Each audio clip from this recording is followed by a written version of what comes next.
El himno de la alegría representa la felicidad en su máximo esplendor, pero la persona que lo escribió no era precisamente la más feliz. De hecho, las circunstancias en las que vivía lo tenían bastante abrumado y hasta molesto. Pero aún así, se sentó en su escritorio y escribió una de las obras musicales más importantes de la historia de la música clásica.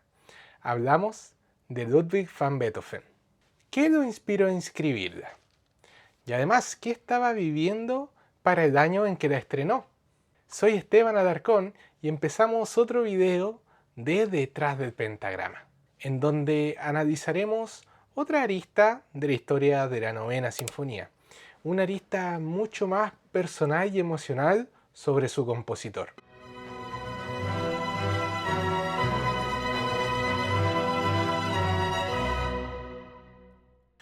Para entender la creación de esta Novena Sinfonía, la que contiene el famoso Himno de la Alegría, debemos viajar a la ciudad de Bonn, ciudad en donde nace y crece Ludwig van Beethoven.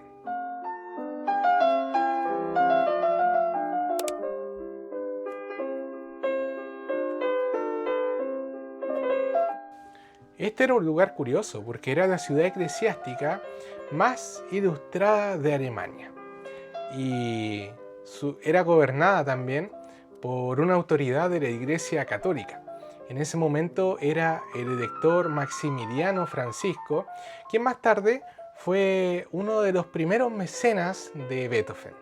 Para cuando Beethoven entra en su adolescencia, en su ciudad natal se respiraba la Aufklärung, que fue la ilustración alemana. Este fue un movimiento filosófico donde la ciencia y la razón debían triunfar sobre cualquier tipo de mito o superstición. Lo curioso es que aquí la revolución partía desde arriba, es decir, desde la máxima autoridad, el elector, quien no buscaba privilegios y placeres extravagantes, sino que siempre estaba en pos del bienestar del pueblo. Esos eran años diferentes. El pensamiento popular estaba cambiando poco a poco. La gente, después de muchos años, comienza a cuestionar el poder y el hecho de que hubieran personas más importantes y con mayores derechos solamente por haber nacido en cierta familia, y que todo el resto fueran ciudadanos de segunda clase con menos derechos. En este ambiente, a los 10 años, el pequeño Ludwig encuentra a la persona que iba a enderezar su camino. Este fue Christian Gottlob Niffy. Él no solamente le enseñó sobre teoría musical, no solamente lo introdujo al Clavecín bien temperado, el libro que compuso Johann Sebastian Bach, sino que Niffy también era un ferviente servidor de la ilustración y inculcó en Beethoven una visión del mundo para toda la vida. El talento es un deber sagrado hacia la humanidad y el artista debe servir a Dios sirviendo a los hombres, y para ser un gran artista, primero hay que ser un hombre de bien. Niffy no quería solamente que Beethoven fuera un buen músico, él quería que fuera una persona ejemplar. Años más tarde, un Beethoven muy agradecido le iba a escribir: si alguna vez me convierto en un gran hombre, parte del mérito será suyo. Y eso, que el compositor era una persona muy orgullosa. De hecho, en cierto momento llegó a ningunear a algunos de sus profesores como Haydn. Gracias a este profesor, un joven Beethoven de solamente 15 años, un adolescente, lee por primera vez un poema de Friedrich von Schiller, que tú lo has escuchado más de una vez, estoy seguro de eso. Leamos el poema. Alegría, hermosa chispa de los dioses, hija del Eliseo. Entramos, oh celeste deidad, en tu templo ebrio de tu fuego. Tu hechizo funde de nuevo lo que los tiempos separaron. Los hombres se vuelven hermanos allí por donde reposan tus suaves alas. Probablemente ni se acuerdan de este poema, porque no lo han escuchado en español, sino que lo han escuchado en alemán. Escuchemos nuevamente el poema, pero ahora de forma musicalizada. que fue hecha por Ludwig van Beethoven. Y me cuentan si realmente lo habían escuchado anteriormente.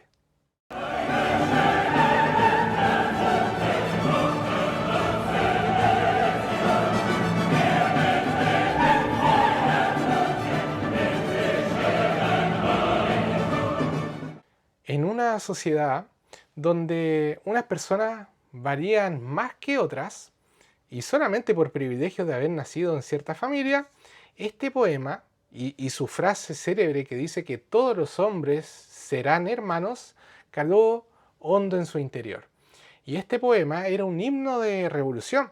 De hecho, los jóvenes los cantaban en las calles como un símbolo de resistencia y esperanza. Y a sus 15 años, Beethoven hace una promesa sagrada.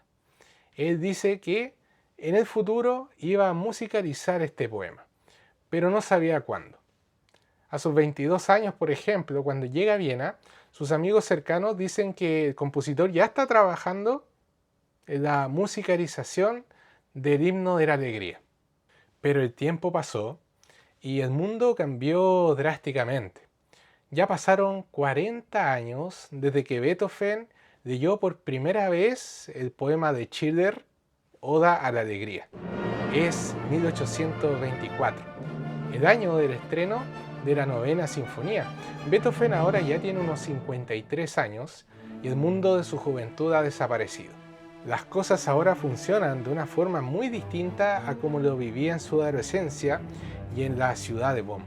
Las guerras napoleónicas, por ejemplo, ya terminaron.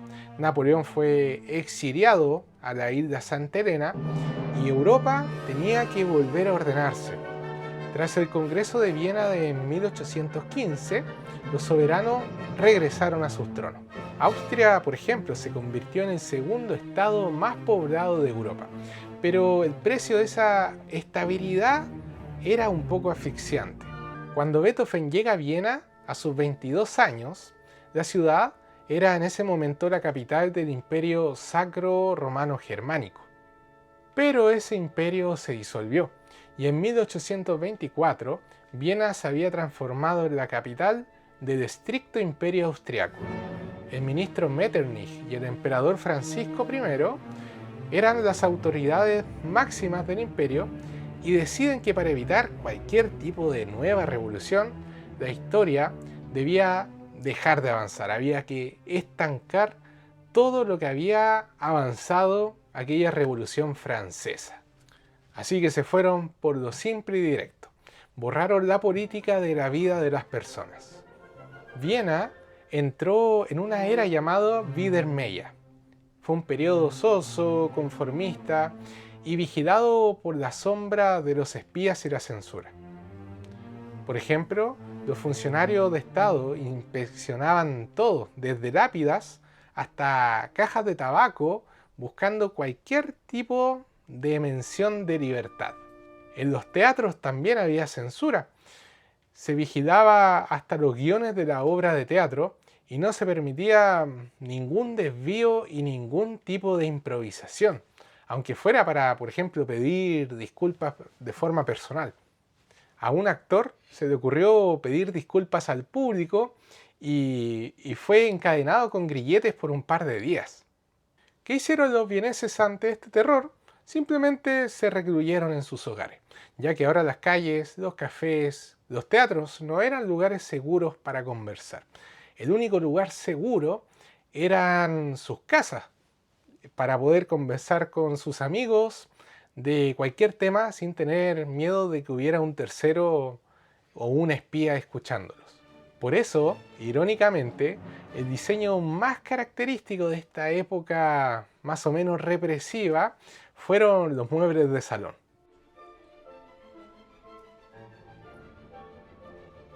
Para Ludwig, quien se nutrió toda su vida de ideas de libertad e igualdad, toda esta situación política y social lo tenían muy molesto y muy asfixiado emocionalmente. Y su opinión era clara: el mundo iba más mal que bien. Pero había un detalle, que la música instrumental no se podía censurar porque no decía absolutamente ningún tipo de mensaje claro.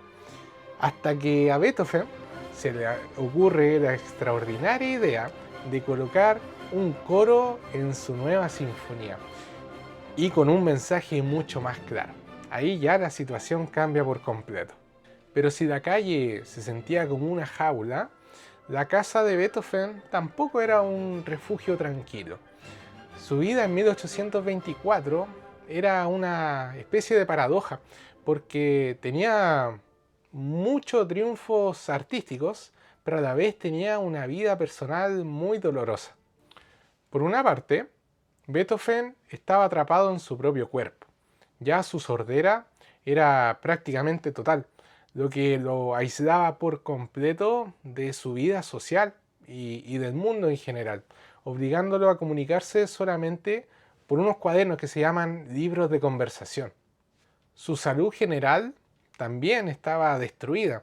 Padecía, por ejemplo, dolencias crónicas, tenía problemas hepáticos graves debido a su alto consumo de alcohol, especialmente el vino.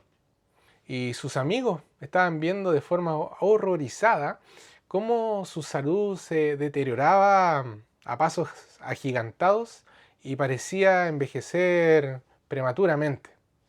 Y en medio de este aislamiento tuvo un episodio que también le causa mucho dolor, que fue con su sobrino Karl.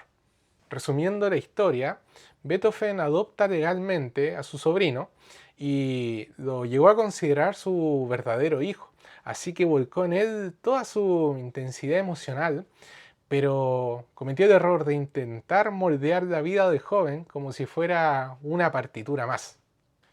Y terminó olvidando la diferencia entre el arte y cómo tratar a un ser humano. Así que ese amor de Beethoven se terminó transformando en una obsesión hasta llegar a la paranoia. Beethoven, por ejemplo, controlaba cada paso de Karl, estaba analizando con qué tipo de personas se juntaba y no lo dejaba en paz. Se cuenta una historia que llegó a acusarlo injustamente de acostarse con su sirvienta solamente porque su sobrino la defendió ante gritos y el maltrato del compositor. Para el joven Karl, en realidad su tío no era un genio de la música, sino que era el viejo tonto de que debía esconderse y arrancarse con la ayuda de sus amigos. Así que esto terminó desatando un infierno doméstico. Habían huidas constantes de Karl hacia su madre, tenía discusiones violentas y también reconciliaciones dolorosas bajo el temor constante que el joven se hiciera daño. En conclusión, la vida de Beethoven en ese momento era la suma de muchos factores que iban a inspirar su última sinfonía, la novena. Por un lado, tenía este estado opresor que censuraba cualquier idea de libertad, y dentro de su hogar y sus enfermedades también eran factores que se tienen que considerar cuando Beethoven la escribe. Por eso, cuando escuchamos el cuarto movimiento de la novena sinfonía, no estamos ante un acto de alegría ingenua. Es todo lo contrario. En un mundo que obligaba a la gente a callar, a esconderse en sus propias casas, Beethoven compuso un grito de resistencia pura. Recuperó el poema de Schiller que cantaban los revolucionarios en su juventud en la ciudad de Bonn, para recordarle a esa Europa amordazada que, a pesar del silencio, la opresión y el dolor, todos los hombres iban a volver a ser hermanos, como recita este poema. Soy Esteban Alarcón y gracias por ver otro video de Detrás del Pentagrama. Y en el siguiente, como spoiler, vamos a escuchar la novena sinfonía, pero no de forma completa porque dura más de una hora. Pero sí vamos a ir fragmentándola movimiento por movimiento y ver qué detalles son importantes de tener en cuenta para poder escucharla y entenderla de otra forma. Si te gustó el video, dale me gusta, suscríbete si aún no lo has hecho, porque es la forma para que este video llegue a muchas más personas interesadas. Nos vemos a la próxima.